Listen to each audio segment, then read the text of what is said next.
পুরুলিয়া ১ নম্বর ব্লকের অন্তর্গত ডুরকু শ্রী অরবিন্দ বিদ্যাপীঠে ভগিনী নিবেদিতার একটি আবক্ষ মূর্তি উন্মোচিত হল ২৮শে জানুয়ারি। শিক্ষার প্রসারে পুরুষের পাশাপাশি নারীদের ভূমিকাও কম নয়। ছাত্রছাত্রীদের কাছে সমাজে প্রথিতযশা নারীদের ভূমিকাকে আরও বেশি করে তুলে ধরতে এই উদ্যোগ। শিক্ষাবিদগণ যে কথা বরাবরই বলেন যে সমাজে শুধু পুরুষদের ভূমিকাই নয়, নারীদের ভূমিকাও তুলে ধরতে হবে ছাত্রছাত্রীদের কাছে। ভগিনী নিবেদিতা প্রথম জীবনে নিজে ছিলেন শিক্ষিকা। পরবর্তীকালে স্বামী বিবেকানন্দের আদর্শে অনুপ্রাণিত হয়ে নিজের দেশ ছেড়ে চলে এসেছিলেন ভারতবর্ষে। এই বাংলার সাধারণ মানুষের দুঃখ যন্ত্রণার কথা তাকে পীড়িত করেছিল। তাই তাদের পাশে দাঁড়াতেই নিজের জীবনকে উৎসর্গ করে সারা জীবন তাদের জন্য কাজ করে গেলেন নিজের মাতৃভূমিকে ছেড়ে এসে। নিজের মাতৃভূমিকে ছেড়ে এই ভারতবর্ষের মাটিতে প্রথম পা রেখেছিলেন নিবেদিতা ২৮শে জানুয়ারি। সেই দিনটিকে স্মরণে রেখে এই অনুষ্ঠান। পুরুলিয়া জেলার এক ভূমিকন্যা অর্কপ্রিয়া চেল, বর্তমান আমেরিকা নিবাসী, এই কাজে আর্থিক সহযোগিতা করেছেন বলে জানালেন বিদ্যালয়ের প্রধান শিক্ষক শুভাশিস গুহ নিয়োগী। নিবেদিতার কর্মজীবন আদর্শ ছাত্রছাত্রীদের অনুপ্রাণিত করবে এবং নিবেদিতার চর্চা ছাত্রছাত্রীদেরকে আলোকিত করবে এই প্রত্যয় প্রকাশ করলেন প্রধান শিক্ষক। অনুষ্ঠানে প্রধান অতিথি হিসেবে উপস্থিত ছিলেন পুরুলিয়া জেলা পরিষদের সভাধিপতি নিবেদিতা মাহাতো মহাশয়া এবং সম্মানীয় অতিথি হিসেবে উপস্থিত ছিলেন প্রাক্তন মন্ত্রী মাননীয় শান্তিরাম মাহাতো। এছাড়াও উপস্থিত ছিলেন Shrimati Sadhana Khawas, chairperson, Paschimbanga school service commission, Bankura region, Shrimati Mahua Basak জেলা বিদ্যালয় পরিদর্শক, মাধ্যমিক, শ্রীমতী রাধারানী মুখার্জি, প্রাক্তন জেলা বিদ্যালয় পরিদর্শক, মাধ্যমিক ও আরও বিশিষ্ট ব্যক্তিবর্গ। অনুষ্ঠানের শুরুতে উদ্বোধনী সঙ্গীত পরিবেশন করে ফিনিক্স স্কুল অফ এডুকেশনের ছাত্রছাত্রীরা।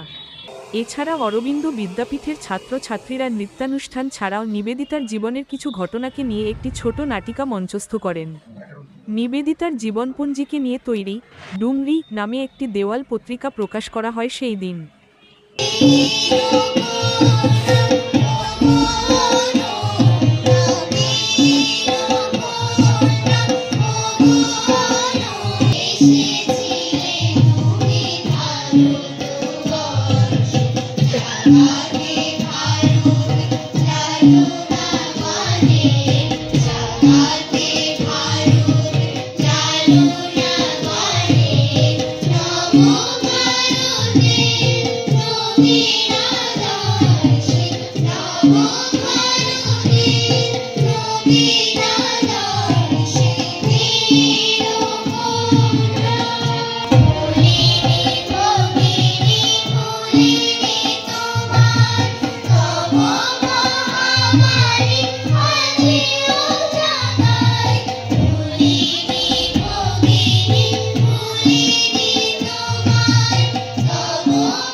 আছে এই বিশ্বে যা কিছু মহান সৃষ্টি চিরকল্যাণকর, অর্ধেক তার করিয়াছে নারী, অর্ধেক তার নর।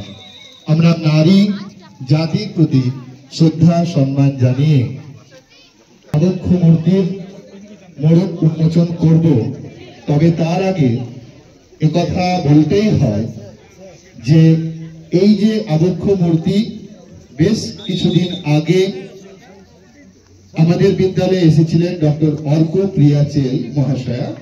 তিনি বিদ্যালয়ের উন্নয়ন সাধনে কিছু অর্থ সাহায্য করেছিলেন। সেটি দীর্ঘদিন আমাদের বিদ্যালয়ে ছিল এবং সেই অর্থরাশি দিয়ে আমরা এই আবক্ষ মূর্তি করতে পেরেছি। তাই আমরা ধন্যবাদ জানাই অর্ক প্রিয়াচেল মহাশয়াকে। মহাশয় এবং দিতে নিচ্ছি রত্না চেল মহাশয়াকে, বিশিষ্ট সমাজসেবী। তারা সকলে মিলে এবং অভিভাবক হিসাবে শান্তিনন্দাদিতে থাকবেন, সকলে মিলে এই ঐতিহাসিক মুহূর্তটি আমরা সাথে থাকবো।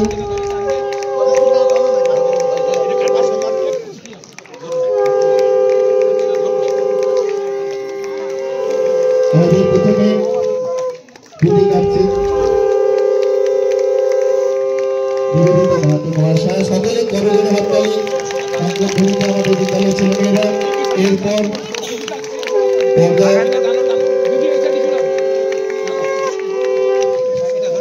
টেনে আমাদের বড় বিমোচন হচ্ছে ভগিনী নিবেদিতার আবক্ষ মূর্তি। একটি ইতিহাসের সাক্ষী হতে পেরে ভীষণ আনন্দের এই মুহূর্ত।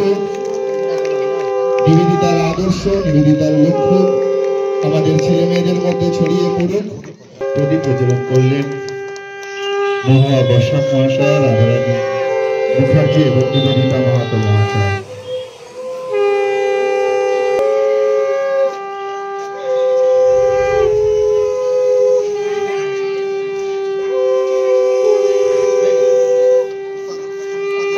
প্রত্যেক অতিথিকে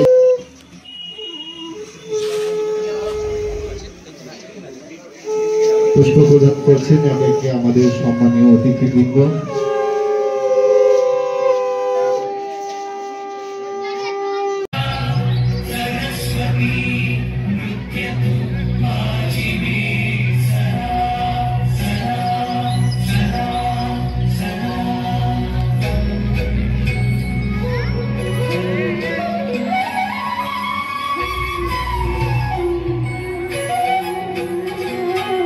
দেবতা বাইরের আহ্বানে সাড়া দেন। জীবনে এর চেয়ে বড় আর কি আছে, এর চেয়ে মহত্তর কোন কাজ আছে? আমি যে কথাগুলো বললাম সেটি স্বামী বিবেকানন্দ সিস্টার নিবেদিতাকে চিঠিতে লিখেছিলেন। সালটা 1896। আমাদেরকে একটু স্মরণ করতে হবে,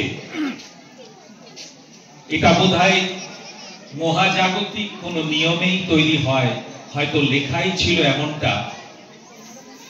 স্বামী বিবেকানন্দের সঙ্গে নিবেদিতার প্রথম সাক্ষাৎ ইংল্যান্ডের একটি শহরে, সেটি 1895। এই গুরুত্বপূর্ণ দিনে এই স্কুল প্রাঙ্গণে ভগিনী নিবেদিতার মূর্তি উন্মোচন হলো। এই যে একটা কর্মসূচি, এই কর্মসূচির জন্য আমি বিদ্যালয়ের প্রত্যেককেই আরেকবার ধন্যবাদ এবং অভিনন্দন জানাচ্ছি।